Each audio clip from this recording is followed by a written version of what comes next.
Assalamualaikum warahmatullahi wabarakatuh. Alhamdulillah, pada kesempatan hari ini saya bisa berjumpa dengan teman-teman mahasiswa pemula yang ingin belajar tentang hukum di Indonesia. Baik, hari ini saya akan menjelaskan tentang mata kuliah dasar yang biasa dipelajari oleh mahasiswa semester 1 maupun semester 2 terkait dengan hukum di Indonesia. Mata kuliah itu adalah pengantar hukum Indonesia.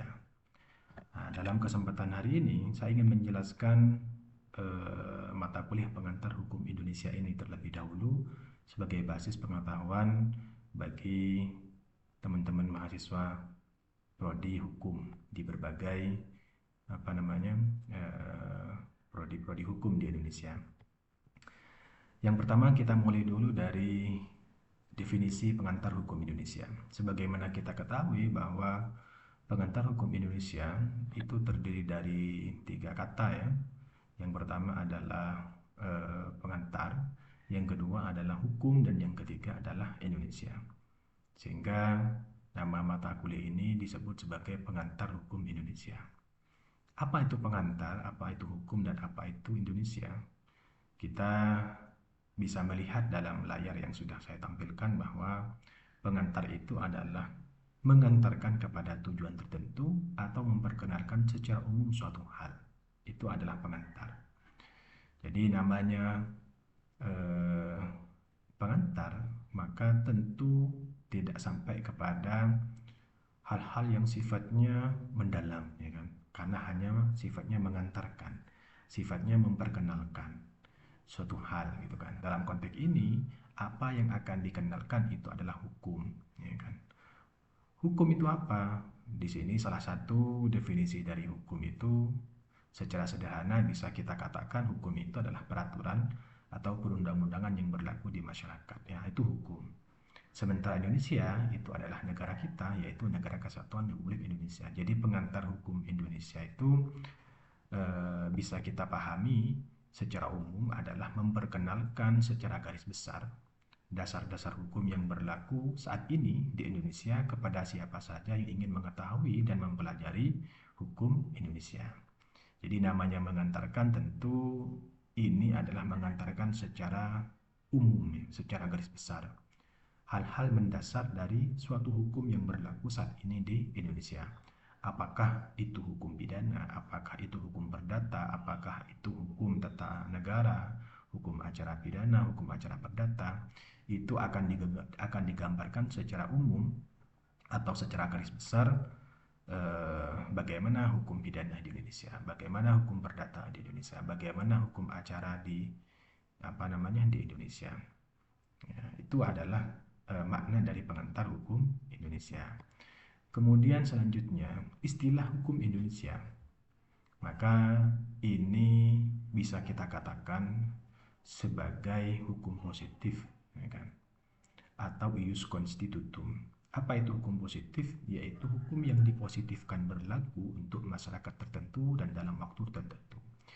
Jadi dalam mata kuliah kita, sebagaimana kita ketahui bahwa disebut sebagai pengantar hukum Indonesia. Di situ ada dua kata, yaitu hukum Indonesia. Hukum Indonesia itu mengarah kepada hukum positif. Artinya apa yang akan kita pelajari terkait hukum itu adalah hukum yang hanya berlaku di wilayah Indonesia.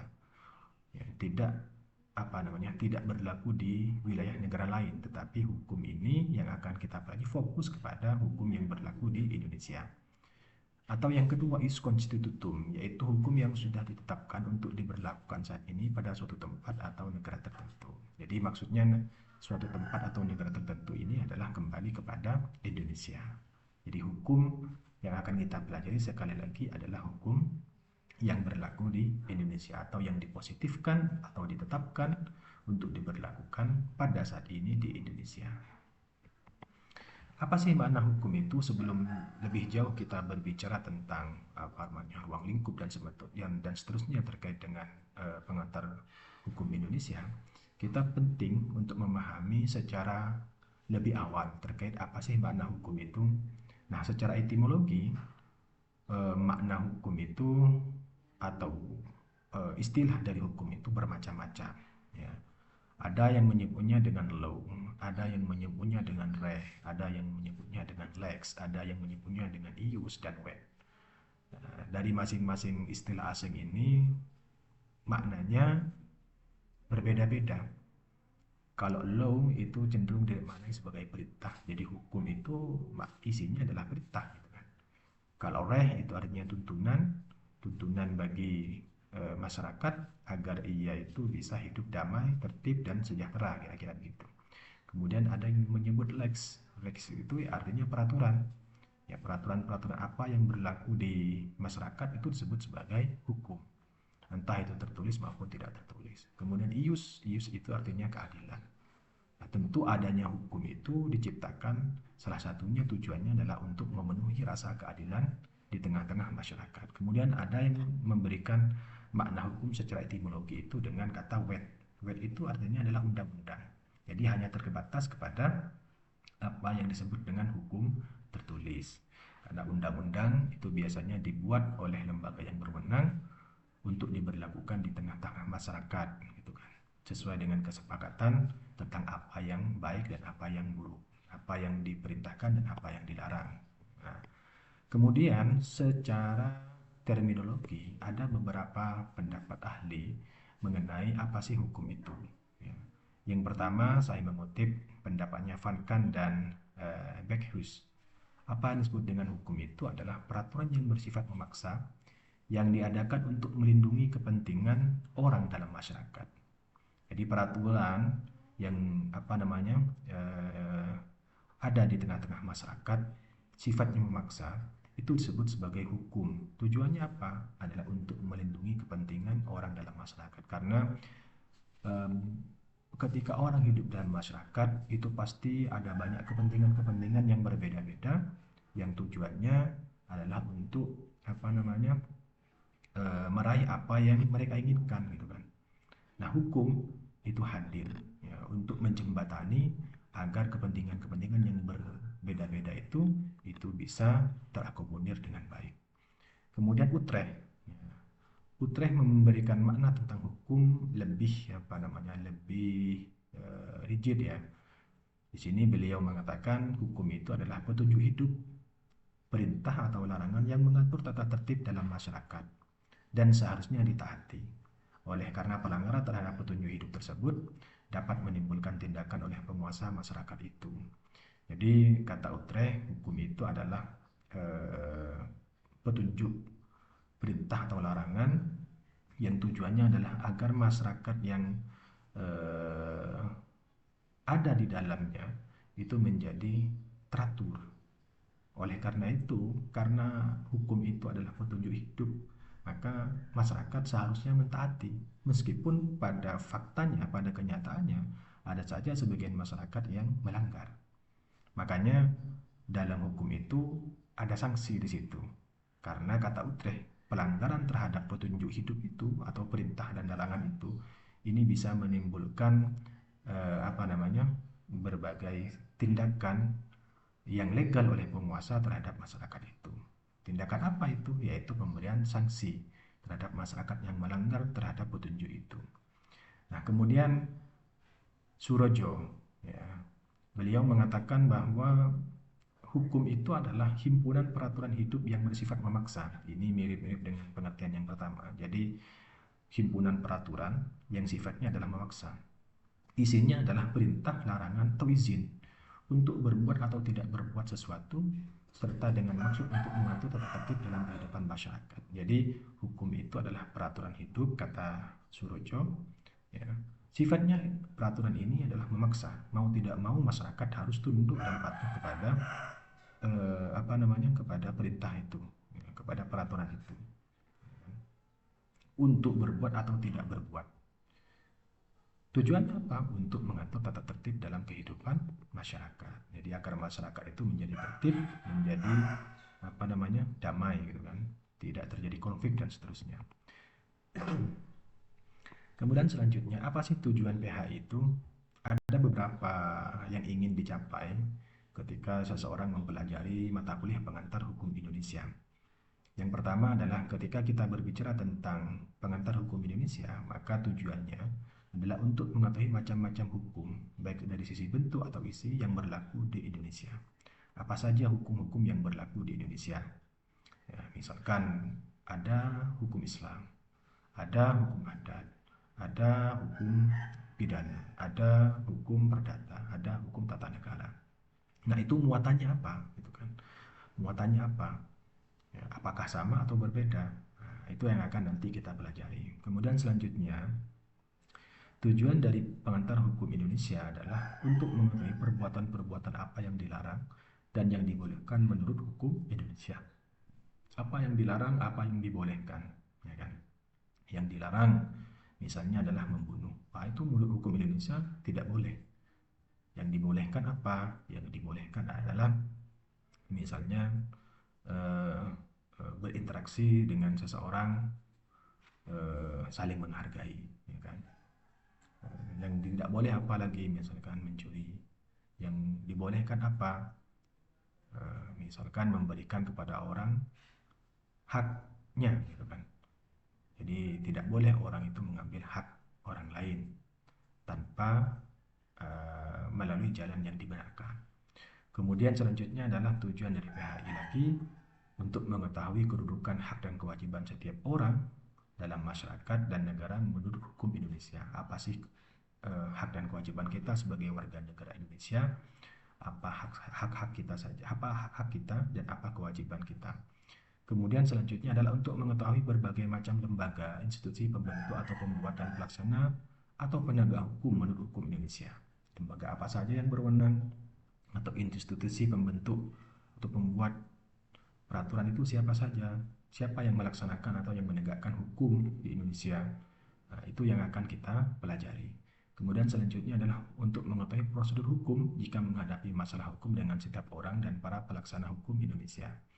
Nah, ketika kita mengalami problem, ya, problem hukum atau permasalahan hukum, kira-kira prosedurnya seperti apa? Apakah main hakim sendiri ketika kita melihat apa namanya perampokan, apakah langsung kita hajar sampai mati atau ada prosedur tertentu yang harus kita ikuti sesuai dengan ketentuan-ketentuan yang berlaku di Indonesia.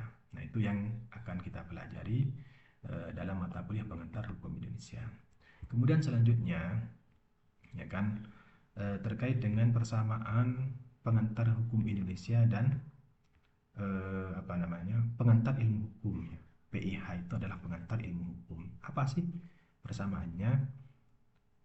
Persamaan antara mata kuliah pengantar hukum Indonesia dan pengantar ilmu hukum yang pertama adalah menjadi mata kuliah prasyarat dan mata kuliah pengantar bagi mata kuliah studi lanjut tentang hukum. Jadi baik pengantar hukum Indonesia maupun pengantar ilmu hukum ini sama-sama mata kuliah prasyarat. Biasanya mahasiswa yang mengikuti mata kuliah pengantar hukum Indonesia maupun pengantar ilmu hukum, kalau tidak lulus mata kuliah ini, maka dia tidak bisa mengambil mata kuliah yang terkait dengan studi hukum pada semester berikutnya, karena pengantar hukum Indonesia ini adalah pengantar mata kuliah dasar, ya kan, mata kuliah dasar yang apa namanya berbicara tentang dasar-dasar hukum maupun dasar-dasar ilmu hukum. Kemudian sama-sama ilmu dasar bagi siapa saja ingin mempelajari ilmu hukum secara luas. Jadi sebelum berbicara tentang hukum pidana, hukum tata negara, hukum konstitusi misalkan, kita diharuskan terlebih dahulu untuk mempelajari ilmu dasar ini. Apa ilmu dasarnya? Yaitu pengantar hukum Indonesia atau pengantar ilmu hukum. Dan ini menjadi fondasi bagi para pelajar awal atau pemula terkait dengan hukum. Jadi kalau fondasinya sudah kuat, maka memahami hukum-hukum, ilmu hukum secara lebih luas dan lebih dalam pada pada konteks-konteks tertentu itu akan cenderung mudah memahaminya. Tanpa mengenal terlebih dahulu pengantar hukum Indonesia ataupun pengantar ilmu hukum, maka seseorang yang ingin mempelajari hukum itu akan kesulitan. Kemudian objek studi keduanya sama, yaitu hukum terkait dengan konsep dasar, makna hukum, teori hukum, dan lainnya. Jadi dalam pengantar hukum Indonesia maupun dalam pengantar ilmu hukum, ini objek studinya sama-sama hukum gitu kan.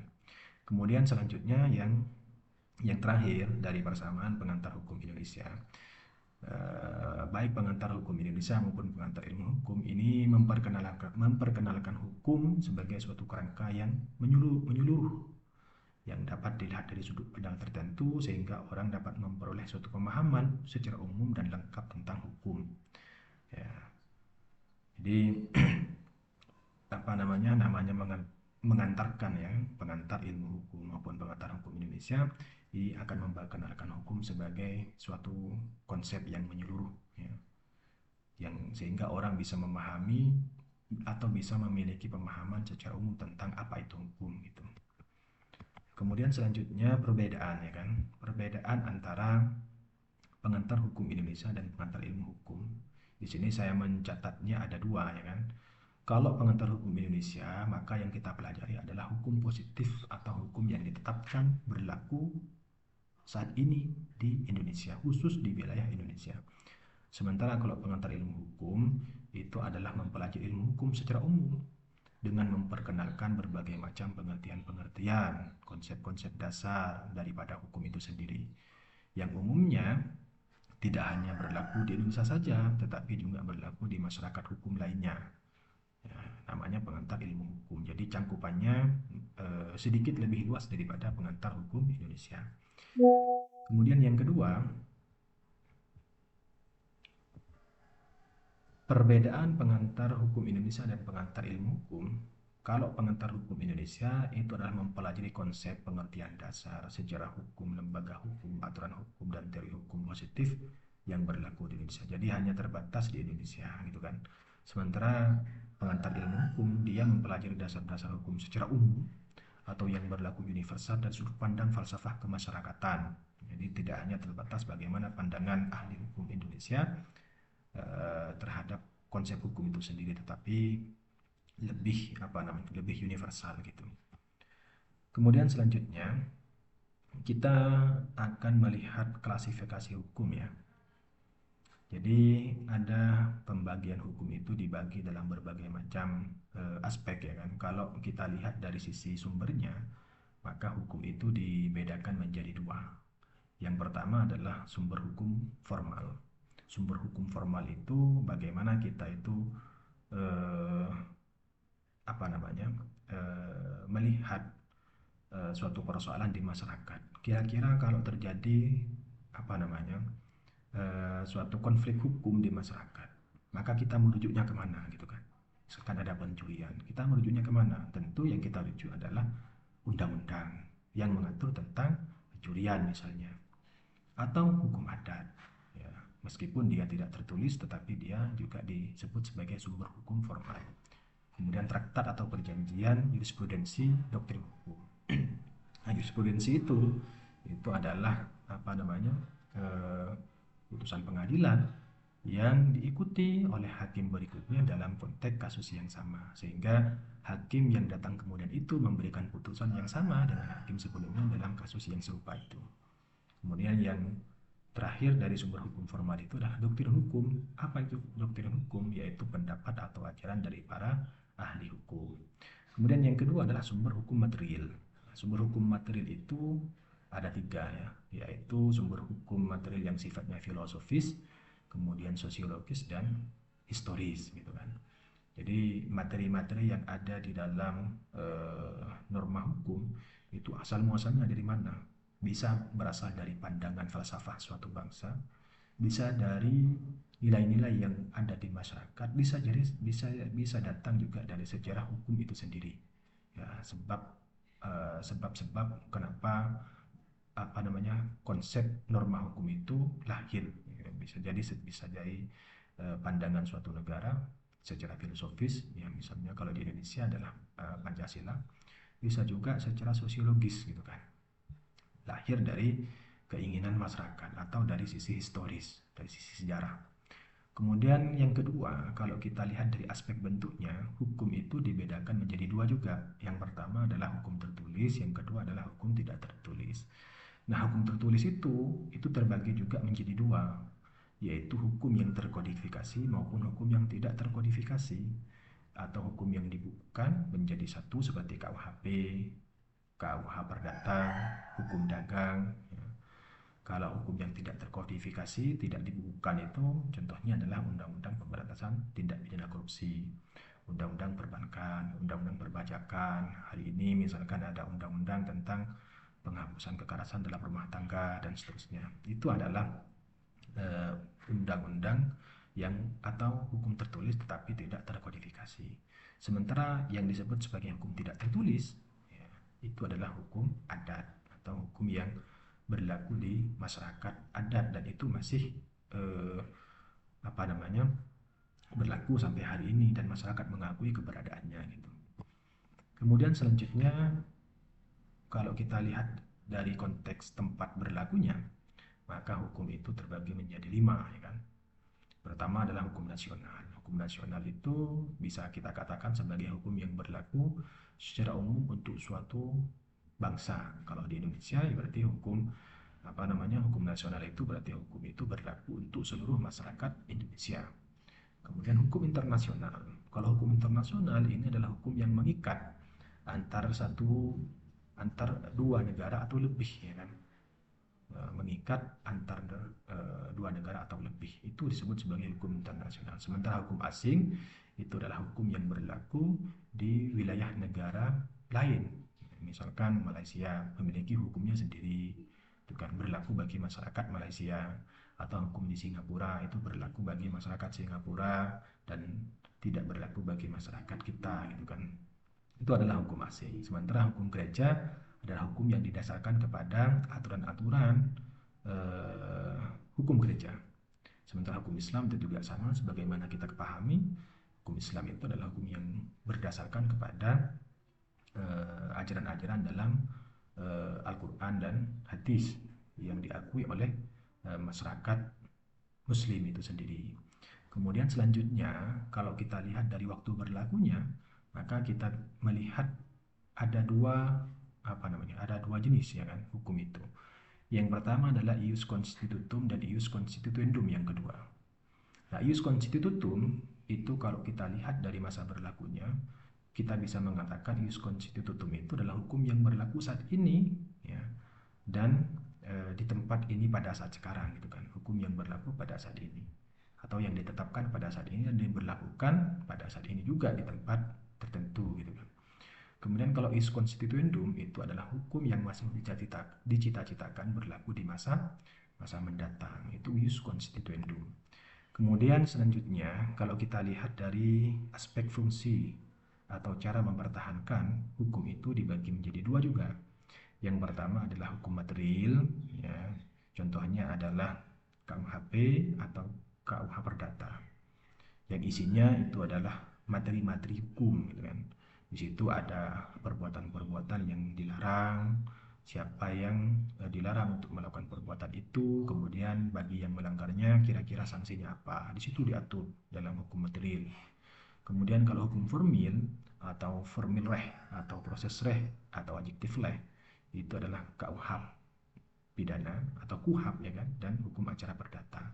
Jadi dalam KUHAP itu tidak mengatur tentang apa yang dilarang, tetapi sudah mengatur tentang ketika ada pelanggaran, maka bagaimana cara memproses orang yang melanggar itu secara hukum dan legal, gitu kan. Nah, itu dari sisi fungsi atau cara mempertahankan. Kemudian yang terakhir, dari sisi aspek isi, ya, hukum itu dibagi juga menjadi dua, yaitu hukum publik dan hukum privat. Nah, hukum publik ini adalah berbagai macam peraturan yang mengatur tentang hubungan hukum antara negara dengan orang atau badan yang mengutamakan kepentingan umum. Jadi titik tekannya adalah untuk mempertahankan kepentingan masyarakat secara umum. Maka di situ perlu ada intervensi negara, ya, terhadap orang yang melanggar suatu ketentuan yang melanggar kepentingan masyarakat secara umum. Contohnya adalah hukum tata negara atau hukum pidana. Sementara kalau hukum privat itu adalah keseluruhan hukum yang mengatur hubungan antara perseorang atau pribadi yang mengutamakan kepentingan pribadi. Jadi titik tekannya di sini adalah untuk apa namanya dalam hukum privat itu titik tekannya adalah untuk mengambil apa yang menjadi hak kita sebagai individu yang dilindungi oleh hukum. Maka jalurnya atau mekanismenya itu ada di dalam hukum privat. Contohnya adalah hukum perdata. Ketika misalkan ada persoalan perjanjian yang tidak memenuhi salah satu pihaknya, maka persoalan ini bisa diselesaikan melalui hukum perdata, gitu kan. Dan sekarang sudah terakhir, terima kasih ya eh, atas perhatiannya ya. Dan semoga kita bisa berjumpa kembali dalam materi-materi berikutnya. Semoga apa yang saya sampaikan ini ada manfaatnya, kurang lebihnya mohon maaf. Hadanallahu wa iyyakum. Wassalamualaikum warahmatullahi wabarakatuh.